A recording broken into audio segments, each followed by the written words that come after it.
Hello students, in this class we will start third generation which was from 1964 to 1971. So first point is integrated circuit was the most important development.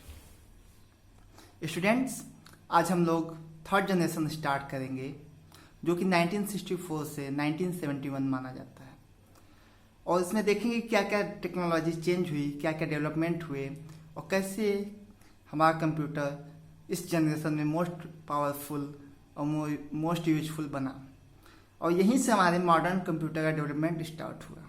Okay, तो चलिए start करते हैं।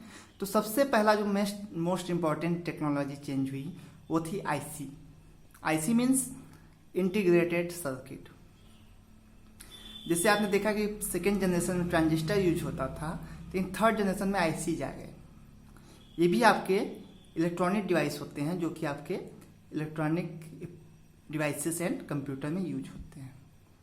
इसके आने से हमारा computer बहुत ही ज़्यादा पावरफुल और यूजफुल हो गया और उसमें कुछ चेंजेस हुए जो कि हम आगे देखेंगे। Second point is much smaller and cheaper than the second generation. IC के आने से हमारा कंप्यूटर सेकेंड जनरेशन के कंपैरिजन में बहुत ही स्मॉल हो गया और बहुत ही चीपर में सस्ता हो गया। Okay, third point is it could carry out instructions in billionth of A second. मतलब कि आईसी के आने से हमारी स्पीड भी बहुत फास्ट हो गई क्योंकि कंप्यूटर भी स्मॉल हो गए थे और स्पीड भी बहुत फास्ट हो गई। ये आपके मिली सेकेंड्स में प्रोसेसिंग करने लगा। ओके, तो ये बहुत ही स्पीड फास्ट हो गई। नेक्स्ट पॉइंट क्या है? High level language Fortran, COBOL etcetera were developed. और इस थर्ड जनरेशन में हमारा लैंग्वेज भी चेंज हुआ। आपने देखा कि पहले आपका मशीन लैंग्वेज और असेंबली लैंग्वेज जो कि आपके लो लेवल लैंग्वेज हैं वो यूज होते थे, लेकिन थर्ड जनरेशन में आपका हाई लेवल लैंग्वेज आया, जैसे कि आपका फोर्ट्रॉन है, formula translator, COBOL, common business oriented language, ये सब डेवलप हुए।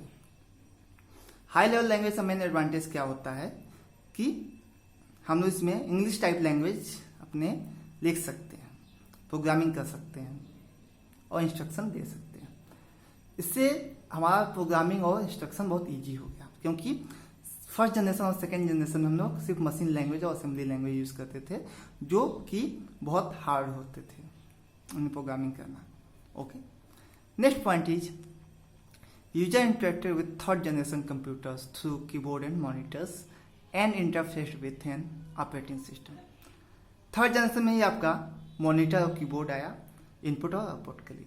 ये भी बहुत ही यूजफुल इन्वेंशन था क्योंकि हमने देखा कि पहले के डिवाइसेस में, पहले के जनरेशन में आपका पंच कार्ड और प्रिंट आउट यूज होता था जो कि बहुत ही स्लो स्पीड और उसे यूज करना बहुत कठिन होता था।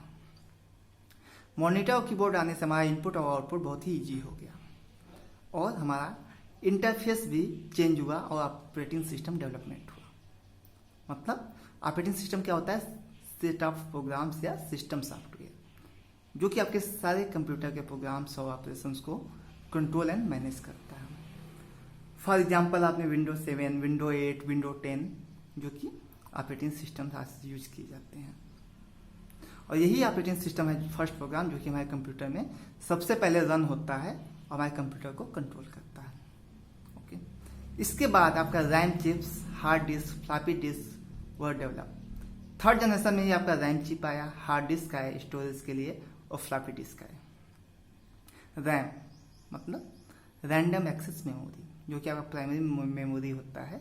ये भी इसी जनरेशन में डेवलप हुआ जिसके आने से आपके कंप्यूटर की प्रोसेसिंग फास्ट हो गई और स्टोरेज के लिए हमारा हार्ड डिस्क और फ्लॉपी डिस्क डेवलप हुआ। Okay, next point is used in general purpose. ये भी सबसे इंपॉर्टेंट पॉइंट है क्योंकि इसके पहले के जनरेशन में, फर्स्ट और सेकेंड में, कंप्यूटर सिर्फ साइंटिफिक एंड बिजनेस पर्पज में यूज होते थे, जनरल पर्पज में यूज नहीं होते थे। लेकिन आईसी और बाकी सारे चेंजेस होने के बाद कंप्यूटर हमारे स्मॉल बहुत हो गए जिसके चलते इसके जनरल पर्पज़ में भी यूज़ किया जाने लगा और यहीं से हमारे कंप्यूटर बहुत ज़्यादा फेमिलियर हो गए। ओके, इसके बाद जो नेक्स्ट एग्जांपल है IBM 360, IBM 168 एट्सेट्रा। तो स्टूडेंट्स हमने यहाँ पे थर्ड जनरेशन के टेक्नोलॉजी, लैंग्वेजेस और यूज़ को देखा।